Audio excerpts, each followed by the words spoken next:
people. Que pasa, sakpa, say what they do. Welcome to Crime Time News, where the difference is in the meds. Call it news with a buzz. The video footage that you saw is of a 9-night / final send-off for one of OEDER's most notorious takeaway man. I think his name is Koffler. So in the video that you saw, there were his representatives, his cronies, his family members, his friends, his well-wishers, making sure that he got the proper send-off, one of a king, one of somebody that is respected in the community by a certain subset of people, meaning the people that facilitate, idolize, and think that this gang culture is cute. What we've come to the realization is this: a lot of these young youths that you see, these are their role models.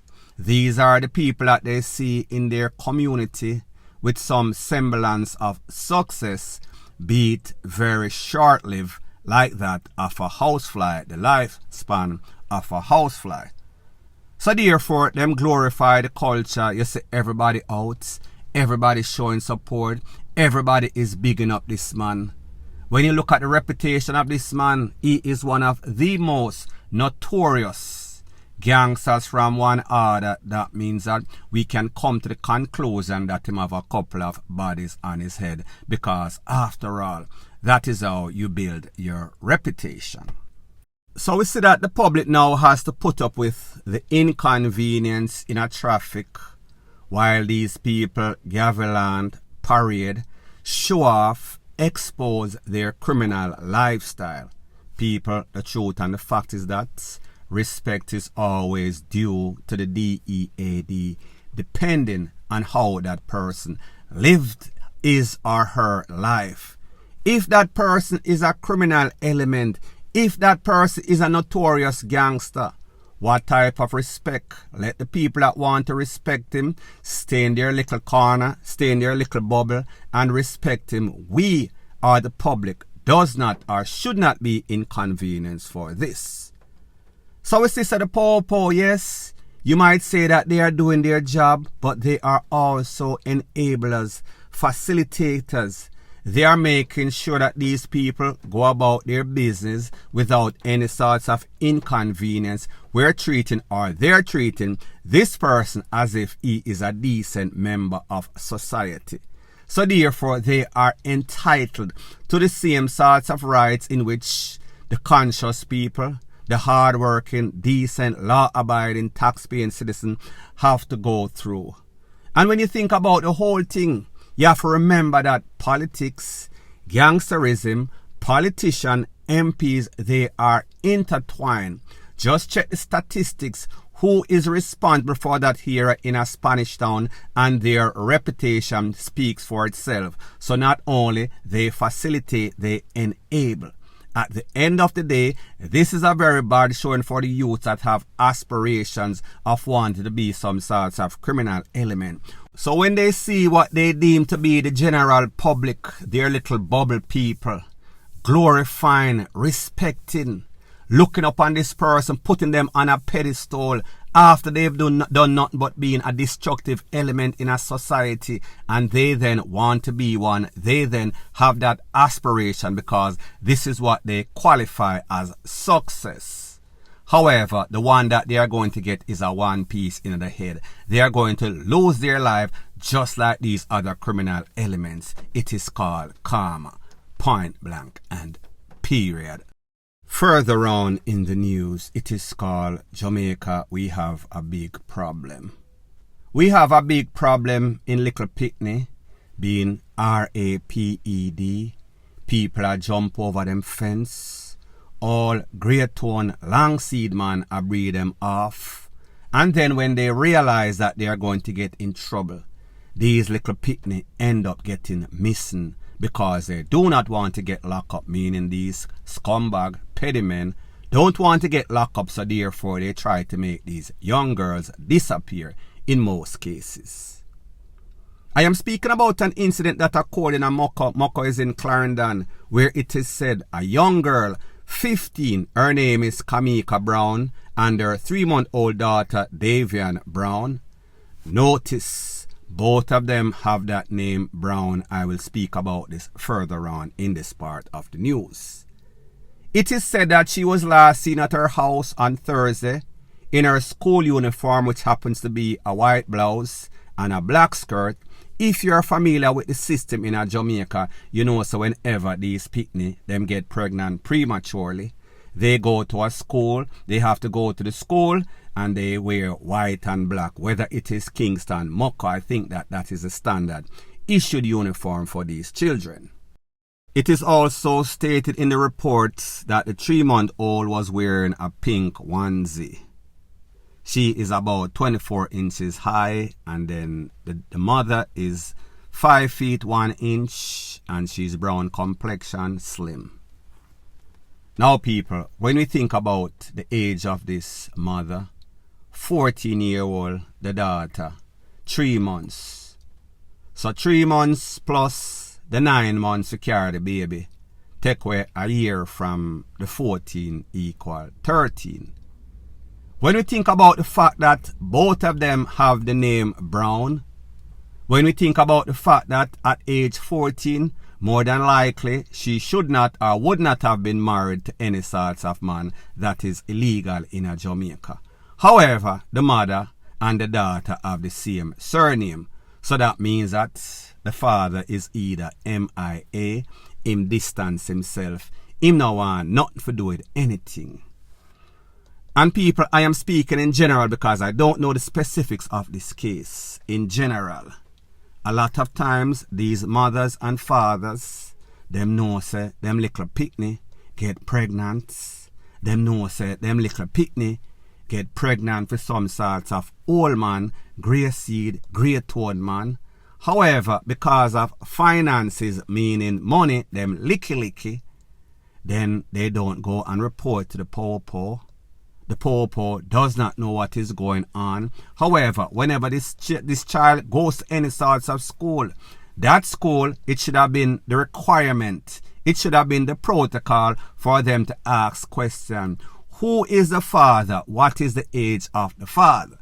I say this to say that there is more than likely some sorts of cover-up that is going on in this case. More than likely, the father is some older man.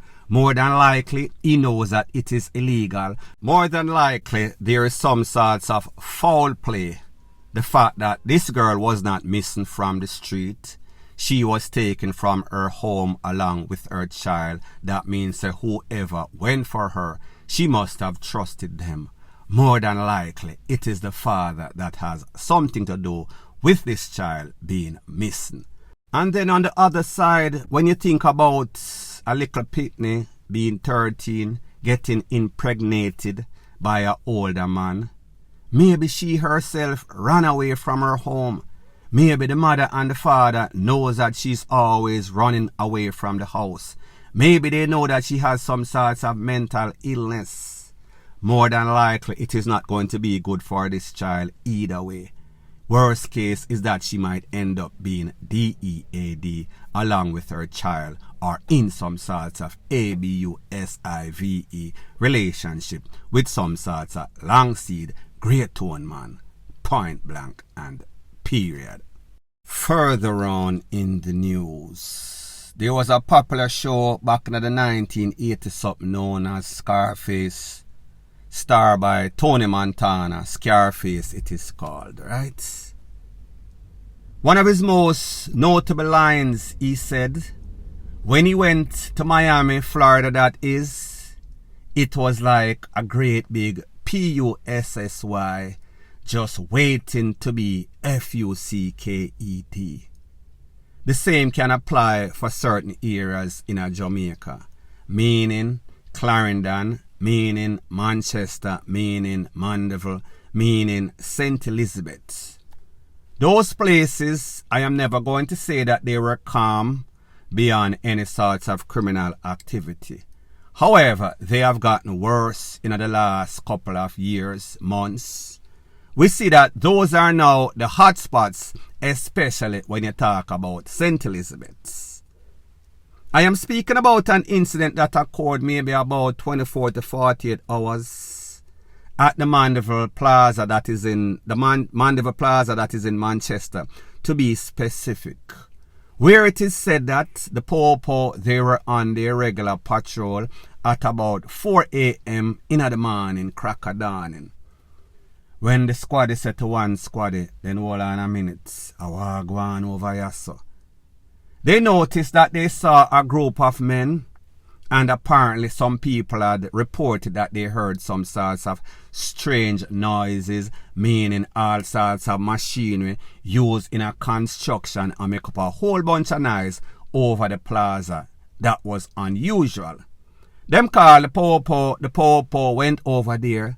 Them see a couple of men, 4 of them are so acting very suspicious. When them pull up on the scene and look, there was a big hole in the wall that was not supposed to be there, that was taken out or drilled or licked down by these set of men, 4 to be specific. Upon closer observation, they realized that this was some sorts of breaking and entry, literally. They pull up on the foreman, hold the foreman. They had all sorts of tools of the trade, meaning thievery. They also seized a motor vehicle that was rented in a St. Elizabeth's. The motor vehicle and the tools of the trade were rented in a St. Elizabeth. Talk about the tools later on in this part of the video. When they make a check, they realize that 2 of these men, they are from St. Elizabeth, Rocky Hill to be specific. 1 from Kingston, 1 from Clarendon. So what it tells you that these criminals from all over Jamaica are collaborating, conspiring to rob the people in place. Now people, don't you realize these criminal elements, them not gonna rent any sorts of tool to go do any sorts of legal, legitimate trade. However, they will rent this tool, them will dig down your wall, tear off your grill, rob your place, rob your blind. However, they refuse to do any sorts of manual labor as it pertains to being legitimate.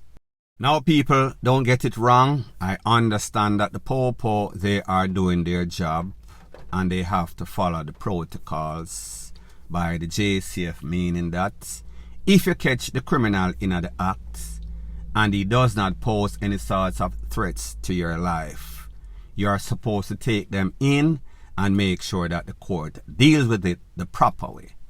However, based on the fact that I have spoken about this era many times, spoken about Bitter and him crew that are creating havoc in the area. Why is it that when you catch these people red-handed in the people in place, tear down the people in wall, why don't you tear them down, meaning put a couple of hot CORN in them and call it a day? Open and close case, close caskets. But people, like I've said, we will never understand the intricate details of how these criminals and the Popo, they are intertwined. And I am not going to say that these Popo that came upon the scene, me just say.